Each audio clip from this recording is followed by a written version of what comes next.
My brother-in-law said at the gender reveal, it's a shame our first grandchild won't be rich. But then I saw my husband's face. I, 28, F, am Amelia, and what happened at my gender reveal party changed everything. My husband Liam and I had spent weeks planning this day. We wanted it to be perfect, a celebration of the life growing inside me. The backyard was decorated with white and gold balloons, fresh flowers on every table, and a beautiful archway where we would reveal the news. Our families were all there, including Liam's brother Jake and his wife, Clara. Jake had always been the golden child in Liam's family, the one who made it big in finance while we were just getting by on our teacher salaries. The moment arrived. Everyone gathered around as Liam and I stood under the archway, holding the confetti cannon together. My heart was racing with excitement. 3, 2, 1, and we pulled the trigger. Pink confetti exploded into the air, raining down on us like cotton candy snow. The crowd erupted in cheers and applause. I felt Liam's arms wrap around me, and for a second, everything was perfect. Then Jake's voice cut through the celebration like a knife. It's a girl. A shame our first grandchild won't be rich. The words hung in the air. The cheering stopped. My stomach dropped. I could feel everyone's eyes darting between Jake and us. His smirk was still plastered on his face, as if he had just told the funniest joke. Clara stood beside him, trying to hide a smile behind her champagne glass. My mother-in-law's face went pale, and my father-in-law cleared his throat uncomfortably. But no one said anything. No one defended us. I turned to look at Liam. What I saw on his face scared me more than Jake's cruel words. His jaw was clenched so tight I could see the muscle twitching. His eyes had gone dark, fixed on his brother with an intensity I had never seen before. But he didn't move. He didn't speak. He just stared at Jake with a look that could have frozen hell itself. "Liam!" I whispered, touching his arm. He blinked, and suddenly his face transformed. A smile appeared, but it didn't reach his eyes. He took my hand and squeezed it gently. "Let's go cut the cake, sweetheart," he said, his voice perfectly calm. He led me away from Jake, away from the awkward silence that had fallen over our guests. For the rest of the party, Liam was the perfect host. He laughed at jokes, thanked people for coming, and made sure I had everything I needed, but he never looked at Jake again. Not once. That night, after everyone had gone home and we were cleaning up, I couldn't hold it in anymore. How could he say that? At our gender reveal? About our daughter, I said, throwing paper plates into the trash with more force than necessary. Liam stopped stacking chairs and looked at me. "Don't worry about Jake," he said quietly. "Don't worry." He humiliated us in front of everyone. "Your parents didn't even say anything." "I have a plan," Liam said. His voice was so calm, it was almost unsettling. "Just trust me, Amelia. Jake will get what's coming to him." "What kind of plan?" I asked. "Trust me," he repeated, and that was all he would say. The next few weeks were strange. Liam started staying up late, hunched over his laptop in our home office. When I would bring him tea or try to see what he was working on, he would minimize the windows quickly. He was researching something, but he wouldn't tell me what. I tried not to push, but the secrecy was driving me crazy. One evening, I walked into the office to grab a book and saw an email open on his screen. The subject line read, "Background Investigation, Jake Morrison." My heart skipped a beat. A private investigator? Liam had hired a private investigator to look into his own brother? "Liam, what is this?" I asked when he came into the room. He closed the laptop. "I told you I had a plan. Please, just give me a little more time." 3 more weeks passed. The tension in our house was thick. I was 6 months pregnant now, and the stress wasn't good for me or the baby. Finally, one night, Liam came to me with a thick manila folder. "Sit down," he said, his expression serious. "I need to show you something." I sat on the couch, and he opened the folder. Inside were bank statements, emails, photographs, and legal documents. I didn't understand what I was looking at first. "Jake and Clara aren't rich because they're smart or hardworking," Liam said. They're rich because they're criminals. What? I gasped. The investigator found everything. Tax fraud going back 5 years. They've been hiding money in offshore accounts, but that's not even the worst part. He pulled out another document. Jake has been insider trading. His friend at the investment firm has been feeding him information, and they've been making illegal trades. They've stolen millions. I stared at the papers in shock. How did you find all this? I've suspected something for years. Jake's lifestyle never matched his supposed income. When he said what he said at our party, when he tried to humiliate us and our daughter before she's even born, I decided enough was enough. So I hired the best investigator I could find. What are you going to do with this? I asked. I'm going to end him, Liam said simply. But not the way you think. I'm going to do it the right way. 2 weeks later, Liam called a family dinner. He invited his parents, Jake and Clara. They all came, probably expecting a normal Sunday meal. Clara was wearing a new designer dress, and Jake pulled up in his latest sports car. They walked in laughing about some vacation they were planning to Monaco. We served dinner as usual. Small talk filled the air. Jake made another snide comment about our modest home.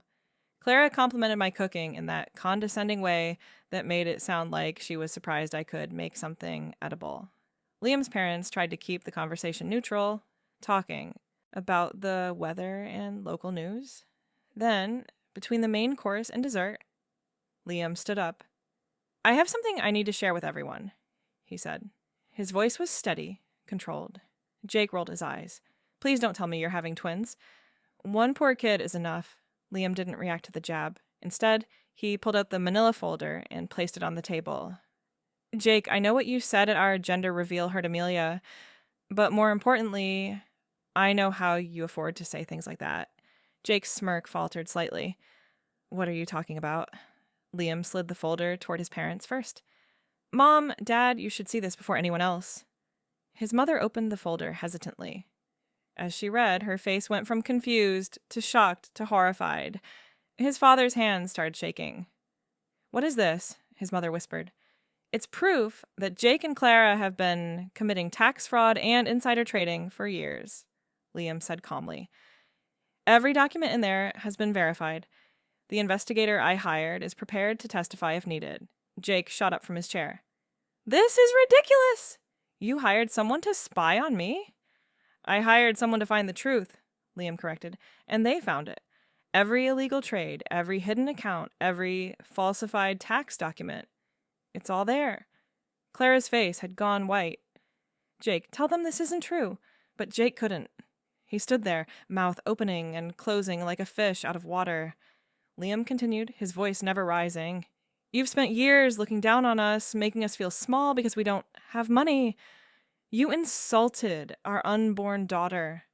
Said she wouldn't be rich, as if that determines her worth. But your wealth, it's built on lies and crime.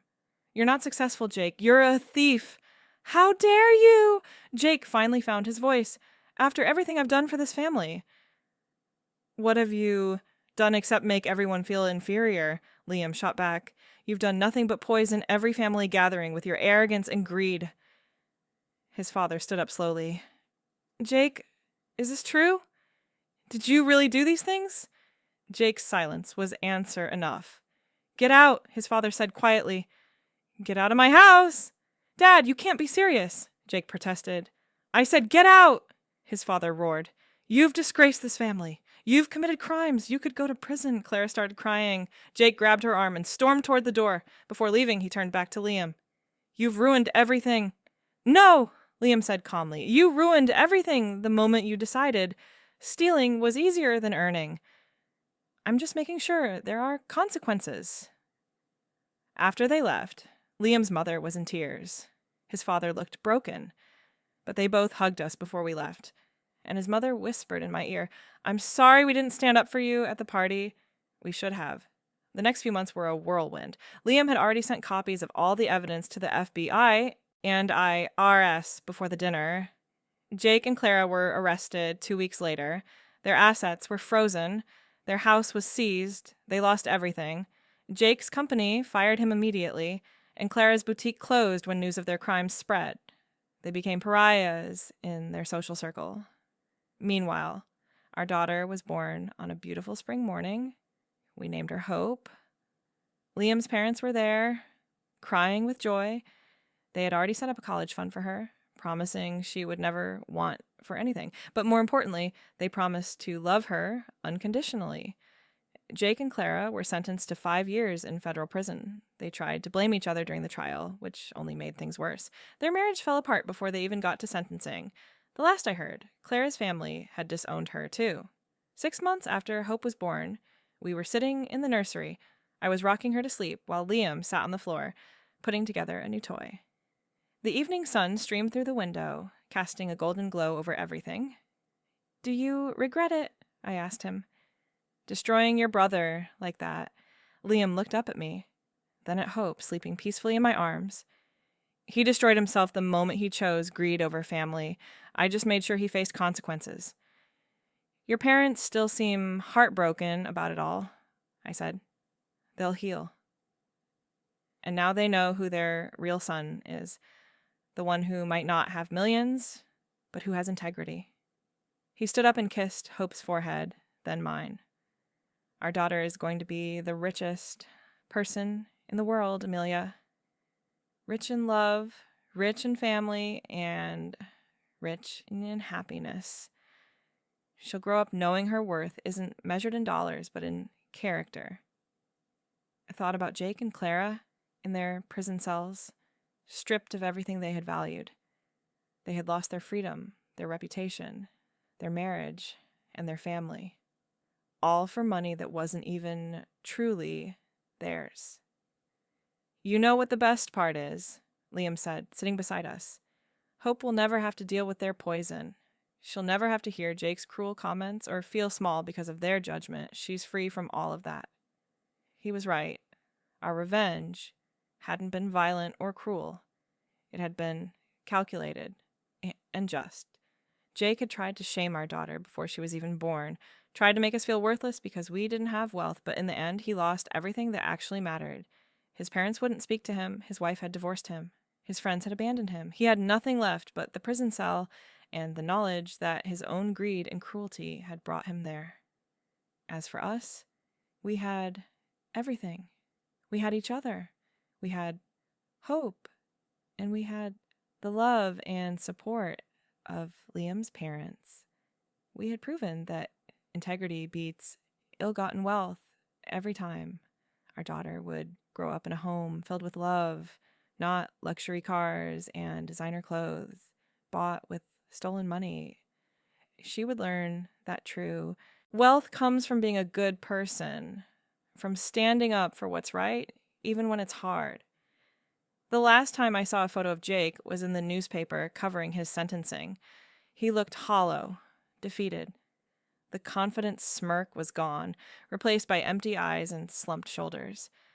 The man who had once stood in my backyard proclaiming my daughter wouldn't be rich was now wearing an orange jumpsuit with nothing to his name. Sometimes, late at night, when I'm nursing Hope, I think about that gender reveal party. I remember the pain and humiliation I felt when Jake said those words. But then I look at my daughter's perfect face and I realize Liam gave us the best gift possible. He removed the toxic people from our lives and ensured they could never hurt us again. He protected our family with the fierce love of a father who refused to let anyone diminish his child. Hope will grow up knowing her parents fought for her before she could even fight for herself. She'll know that money means nothing if you have to steal it, that family means everything if they truly love you, and that sometimes the best revenge is simply revealing the truth and letting justice take its course. Jake wanted our daughter to be rich. In the end, she is, just not in the way he meant.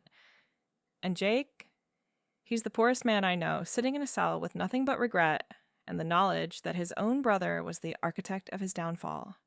The same brother he had mocked and belittled for years. The same brother who proved that true wealth isn't about money at all. Our revenge was complete, and it was indeed sweet.